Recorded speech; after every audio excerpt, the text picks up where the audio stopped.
Hello बच्चों, let's read a question and that is discuss briefly the role of nucleolus in the cells actively involved in protein synthesis. हमें बताना है nucleolus का role उन cells में जो कि प्रोटीन सिंथेसिस में एक्टिवली इन्वॉल्व होते हैं। अगर हम यहाँ पर बात करें न्यूक्लियोलस की, जिसके बारे में हमें यहाँ पे बेसिकली आंसर देना ही है, तो न्यूक्लियोलस पर्टिकुलरली कहाँ प्रेजेंट होता है? न्यूक्लियस में प्रेजेंट होता है और it is the site of, हम यहाँ पे क्या लिख सकते हैं? It is the site of active ribosomal RNA synthesis.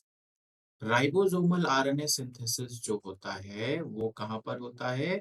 वो न्यूक्लियोलस में होता है। राइबोसोमल आरएनए सिंथेसिस या फिर आप इसे आर आरएनए भी कह सकते हैं। तो आर आरएनए का जो सिंथेसिस होता है वो कहाँ होता है? न्यूक्लियोलस में होता है।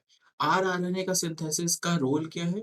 बेसिकली आर आरएनए का सिंथेसिस होगा तभी राइबोसोम फॉर्मेशन होगा, क्योंकि हमने टर्म ही इसीलिए इसको दिया है आर आरएनए, यानी जो आरएनए राइबोसोम के रिक्वायर्ड जो प्रोटीन्स बनाते हैं वो हो गए हमारे आर आरएनए। और न्यूक्लियोलस का फॉर्मेशन हमेशा ध्यान रखना है किन क्रोमोसोम्स पर डिपेंड करता है? ये डिपेंड करता है सैटेलाइट क्रोमोसोम्स।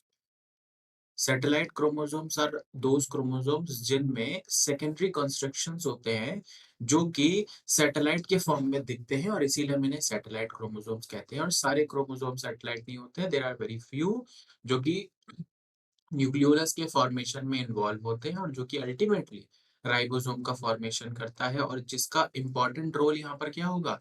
जिसका important role ultimately ultimately protein synthesis, क्योंकि राइबोसोम क्या कर रहे हैं? प्रोटीन सिंथेसिस में इन्वॉल्व होते हैं। That is why this whole cycle is very important. This whole satellite chromosome to nucleolus to RNA and to ribosome।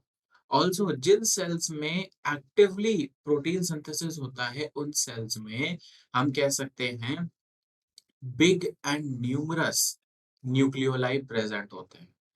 Big and numerous nucleolus are present in those cells are present in the cells that are in the cells actively involved in protein synthesis. जो कि protein synthesis में sales involve होते हैं उनमें हमें ना सिर्फ बड़े बल्कि काफी न्यूक्लियोलस देखने को मिलते हैं। I hope this will help you. Thank you.